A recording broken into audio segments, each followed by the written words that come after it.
முருகா சண்முகா சிவசுப்பிரமணியம்.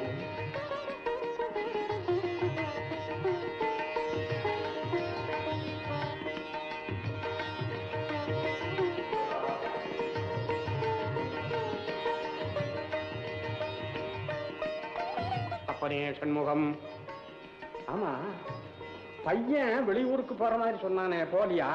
ஏன் உங்களுக்கே தெரியாதா? என்ன ஏதுன்னு கேக்குறது இல்லையா? கேக்குறதா? வியாபார பொறுப்பு பூராம அவன்கிட்ட நான் ஒப்படைச்சிட்டேன். இப்ப என்ன ஏதுன்னு நான் கேட்டுக்கிறது இல்ல. ஏன்னா அவன் தலை இருந்த இடத்துல கழுத்து வந்தாச்சு. என்ன சொல்றீங்க? உனக்கு புரியலையா? உனக்கு எப்படி புரியும்? அதாவது நம்ம தோளுக்கு மேல அவன் வளர்ந்துட்டான். அவன் இஷ்ட பிரகாரமே விட்டுட்டேன்.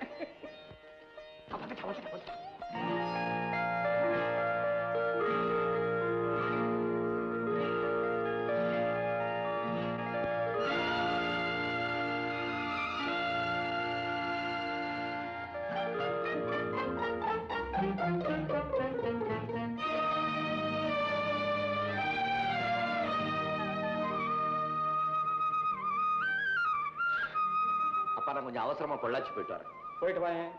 நீ எதுக்காக போறேன்னு நான் கேட்கவா போறேன்? ஒரு பெரிய ஃபேக்டரிக்கு மெட்டல் பாக்ஸ் சப்ளை விஷயமா போறேன். அப்படியா? லாபத்தை குறைக்காம வியாபாரத்தை ஒழுங்கா நடத்திட்டு வரேன்னு நான் நினைக்கிறேன். ஏன் நீங்களும் கம்பெனில ஒரு டைரக்டர் தானே? ஆபீஸ்க்கு வந்து அக்கவுண்ட் எல்லாம் செக் பண்ணுங்களேன். சிங்கம் மாதிரி நீ இருக்கும்போது எனக்கு என்ன கவலை? நான் எதுக்காக சொல்றேன்னா, நான் வளர்த்து விட்ட வியாபாரம் ஆச்சேன்னு உங்ககிட்ட சொல்லுவேன். கவலைப்படாதீங்கப்பா, வியாபார விஷயத்துல நிச்சயமா உங்க பேரை நான் காப்பாத்துவேன். முருகன் செயல்.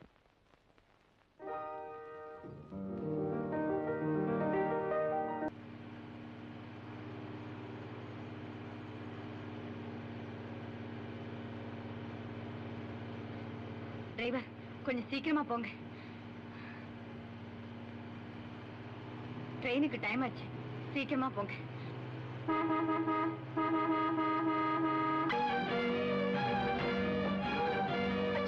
என்ன பாச்சு? என்ன என்னமோ ஒண்ணும் தெரியலையே. சீக்கிரமா ஆஸ்பத்திரி தூக்கிட்டு போல. தூக்கிட்டு வா, சீக்கிரமா தூக்கிட்டு வா.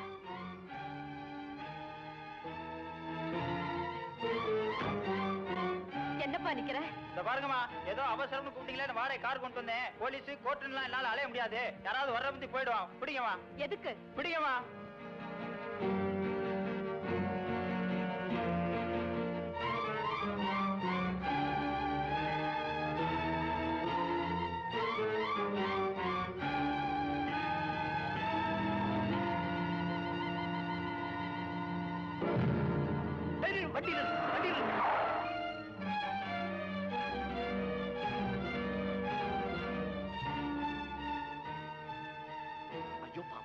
யாரோ தெரியல. கார் மாத்திரம் சண்டாள பையன்.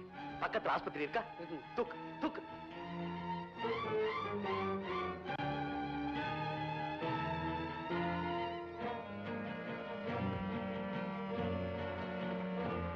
டாக்டர், ஒரு அவசர கேஸ். மூச்சு பேச்சு இல்லாம இருக்காங்க. அப்படியா? கொஞ்சம் வரீங்களா? போய்.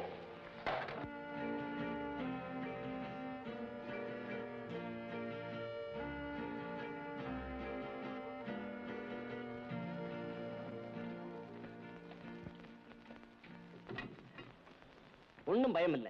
ஏதோ அதிர்ச்சி ஏற்பட்டிருக்கு, அதனாலதான் மயக்கமா இருக்காங்க. ஆமா, அந்த பொண்ணு யாருன்னு எனக்கு தெரியாது டாக்டர்.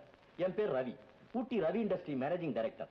நான் பொள்ளாச்சில இருந்து வந்துகிட்டு இருக்கும்போது அந்த பொண்ணு ரோடு ஓரத்துல மயக்கமா கிடந்தா. நான் நினைக்கிறேன் எனக்கு முன்னால போன கார் அவளை மோதி தள்ளி இருக்குமோன்னு உடனே இங்க தூக்கிட்டு வந்தேன். ஐ சி. அந்த பொண்ணை அட்மிட் பண்ணிக்கிறேன். எதுக்கு நீங்க ஒரு கையெழுத்து போட்டு உங்க விலாசத்தை கொடுத்துட்டு போங்க. Sure doctor.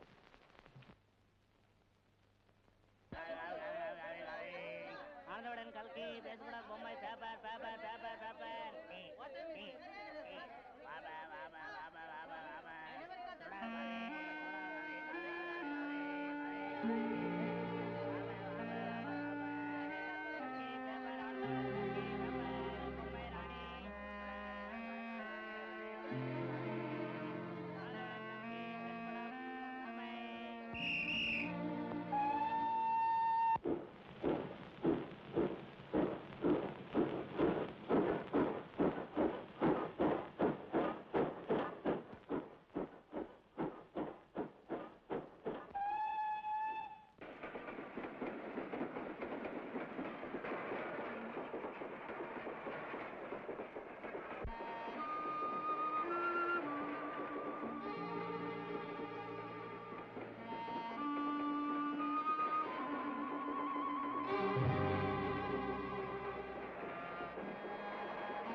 என்னங்க ஏன் ரயில நிறுத்த முயற்சி செய்றீங்க?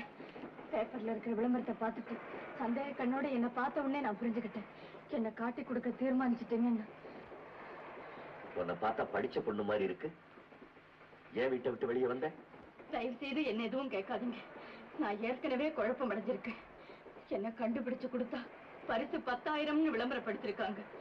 ஆனா நான் உங்க கையில கிடைச்சா அதை விட கொடுமை கிடையாதுங்க. என்ன சொல்ற? ஆமாங்க, அந்த ஆபத்துல இருந்து தப்பிக்கத்தான் யாருக்கும் தெரியாம இப்படி புறப்பட்டேன். இந்த பாருமா, நீ எதை பத்தி பயப்பட வேண்டாம். உனக்கு ஏதாவது உதவி தேவைன்னா என்கிட்ட சொல்லு, நான் செய்யறேன். ஒண்ணும் வேண்டாங்க. என்ன இந்த ரயில்ல பார்த்ததா யாருகிட்டயும் சொல்லாம இருந்தா அதுவே எனக்கு போதும். ப்ளீஸ்.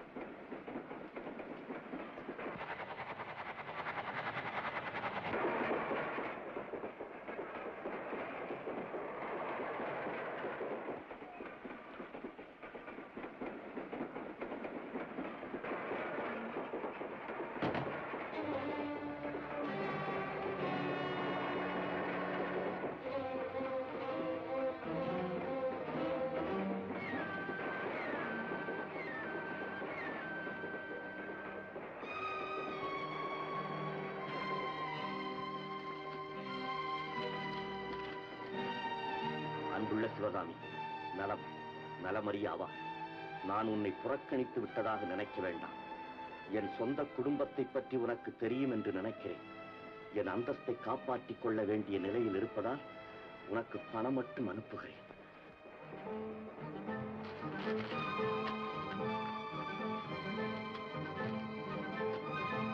அன்புள்ள சிவகாமி, உன்னை பார்க்க முடியவில்லையே தவிர உன்னை நான் நினைக்காத நேரமே இல்லை. நம் குழந்தை விஜயாவுக்கு இடதுகை பழக்கம் இருப்பதாக எழுதியிருந்தார். இடது கையாலேயே சாப்பிடுவதாகவும் இடது கையாலேயே எழுதுவதாகவும் குறிப்பிட்டிருந்தார். அதற்காக கவலை வேண்டாம், நாளடைவில் தெரிந்து விடுவாள். நான்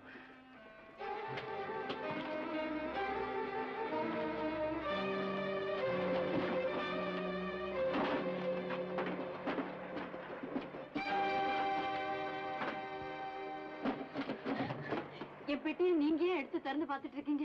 சாரி, நான் திறந்து பார்க்கல. அது மேல இருந்து கீழே விழுந்து சாமான்லாம் செதறி போச்சு, எடுத்து வச்சுக்கிட்டு இருந்தேன். தேங்க்ஸ். இந்த போட்டோவில் இருக்கிறது யாரு? எங்க அப்பாவும் எங்க அம்மாவும். உங்க அப்பாவா? இது உங்களுக்கு தெரியுமா? ஒன்றும் தெரியாது. வியாபார விஷயமா எங்கேயோ சந்திச்ச மாதிரி ஞாபகம். எங்க அப்பா ஊட்டியில ரொம்ப செல்வாக்குள்ளவர். அம்மா திடீர்னு இறந்து போயிட்டதுனால இப்ப அப்பாவை நான் பார்க்க போயிட்டு இருக்கேன். I see.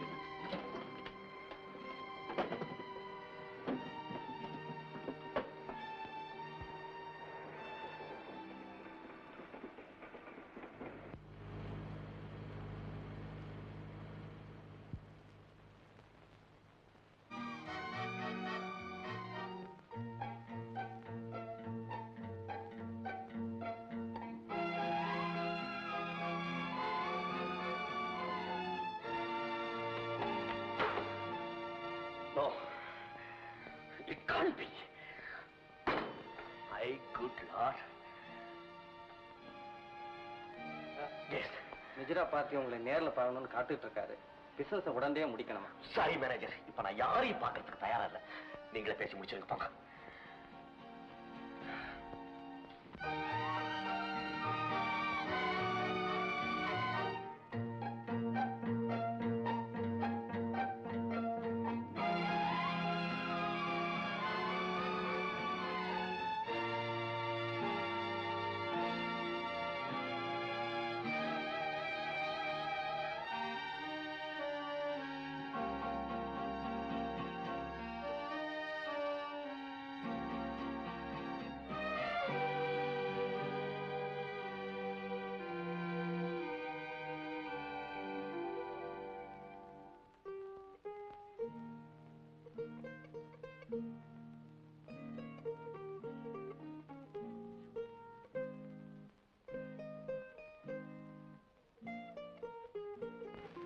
வணக்கம்.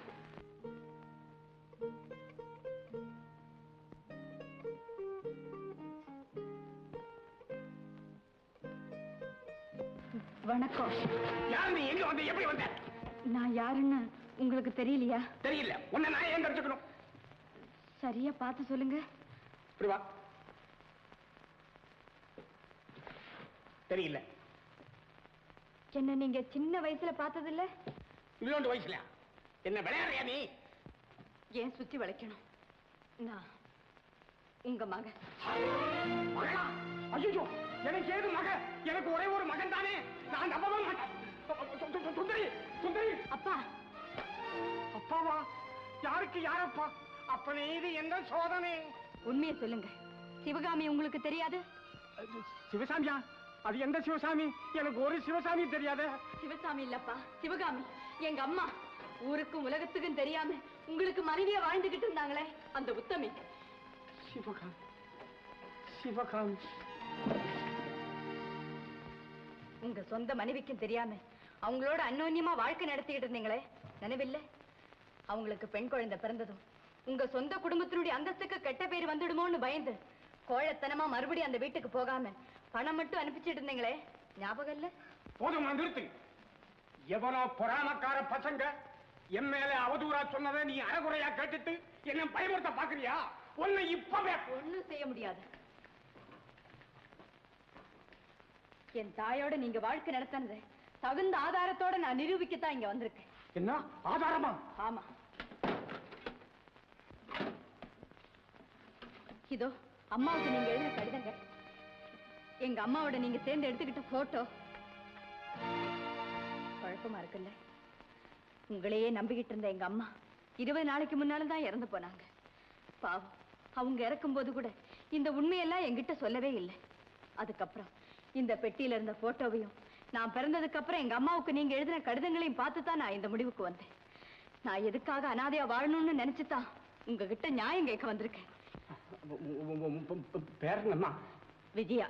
விஜயா, நல்ல பேரு. அம்மா, முதல்ல இதெல்லாம் வச்சு முடிக்கிறோம். வா, சீக்கிரம் சீக்கிரம். ஏன் நின்றுட்டு பேசுற? வா, உட்காந்து பேச்சு. வாமா, வாமா தாயே, வா வா. உட்காரு உட்காரு உட்காருமா. நீ என் மகளே தான். நீ சொன்னது ஒண்ணு நான் மறக்கிறேன். ஆனா உன் காலில் விழுந்து கேட்டுக்கிறேன். ஆனா என் குடும்பத்தை மட்டும் நீ குழப்பிடாத. உனக்கு எவ்வளவு பணம் வேணாலும் தரேன். நீ வீட்டை விட்டு ஓடிடு. நான் பணத்துக்காக இங்க வரல. நான் பணத்துக்காக இங்க வரல. உங்க மகங்கிற அந்தஸ்தோட இந்த வீட்டுல வாழத்தான் வந்திருக்கேன். போச்சரா போச்சரா போச்சரா. தர்ம சங்கடமாக போச்சு. பாரு, என் பொண்டாட்டி இருக்கா பாரு, உன் பெரியம்மா. அவ பொல்லாதவ. அவ வாயு ரொம்ப பெருசு. அவ மண்டா தொலைச்சிருவா. என் பையன் இருக்கான் பாருங்க, என் தலைக்கு மேல வந்து தன் சுட்டுடுவான். இதே உணர்ச்சி தானே மறைஞ்ச எங்க அம்மாவுக்கு இருந்திருக்கும். இருக்காதா? நான் ஒண்ணும் ஏமாந்தவ இல்ல. நீங்க செஞ்ச தவறுக்கு பிராயச்சித்தமா என்னை ஏத்துக்கிட்டு தான் தீரணும். நீங்க ஏத்துக்கிறதுனா நான் இனிமே இந்த வீட்டுல தான் இருப்பேன். நான் பெத்த மகளே, தபாரி, நீ எது வேணாலும் பிடிச்சுக்க. அடம் மட்டும் பிடிக்காத. மன்னிக்கணும், நான் யாருக்கு எந்த கெடுதலும் செய்ய வரல. ஆனா என் உரிமையும் விட்டு கொடுக்க மாட்டேன். நல்ல வேலையா இங்க யாருமே இல்ல. அவ கோவிலுக்கு போயிட்டா, பையன் ஊருக்கு போயிட்டான். விஜயா, உடனடியா உன்னை என் மகன் சொன்னா அவங்க நம்பணுமே. அவங்க நம்பாம போனா உன்னோட சேர்த்து என்னையும் இல்ல அனுப்பிச்சிடுவாங்க வெளியே. என்னை காட்டி கொடுத்துறாதே. ஏன் இப்படி சொன்னா என்ன? நான் உன் சிநேகித மகன். ஓ, பயத்தில் உளர்றேன். நீ என் சிநேகித மகன். என் சிநேகிதன் சேத்திராடனம் செய்ய புறப்படும் போது வர்ற வழியில உன்னை என் வீட்டில் கொண்டு வந்து விட்டுட்டு கொஞ்ச நாள் பார்த்துக்கோங்கன்னு சொல்லிட்டு அவன் போயிட்டான். இது கதை. என்ன உன்னை கேட்ட நீயும் அப்படியே சொல்லிடு. உங்களுக்கும் தொந்தரவு கொடுக்க விரும்பல. நீங்க சொல்றபடியே செய்யறேன். ஆனா ஒரு கண்டிஷன். என்னவோ? உங்க மகளுக்கு உண்டான எல்லா வசதியோட தான் நான் இங்க இருப்பேன். அது பாட்டுக்கு நடக்கும். எல்லா வசதியும் நடக்கும். எல்லாம் நடக்கும். என்னங்க? வந்துட்டா. சிவா சிவா சிவா, எப்ப நான் பார்க்க போறேன்? யார் மனே? அதுகிட்ட ஒண்ணும் பேசாத. அது வருத்தத்தில் ஆழ்ந்துகிட்டு இருக்கு. அது பேச தெரியாது. யார் இந்த பொண்ணு? நான் முந்தி சொல்லியிருக்கேனே, நச்சினார்கிரிய சிவன். அந்த சிவத்தினுடைய பொண்ணு. உனக்கு விஷயம் தெரியுமா? அந்த சிவத்தினுடைய பொண்டாட்டி போயிட்டா. அவன் போற கவலையினால சேத்திராடனத்துக்கு புறப்பட்டான். புறப்பட்டு வர்ற வழியில இந்த பொண்ணை நம்ம வீட்டுக்கு கொண்டு விட்டுட்டு கொஞ்ச நாள் பார்த்துக்க, நான் திருப்பி வந்து கூட்டிட்டு போறேன்னு சொல்லிட்டு விட்டுட்டு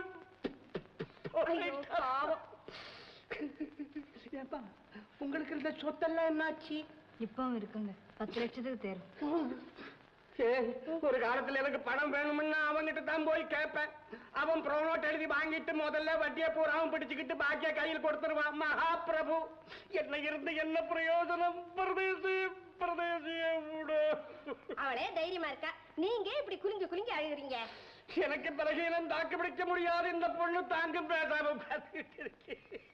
ஐயோ பாவம், தாய் இல்லாத பொண்ணு.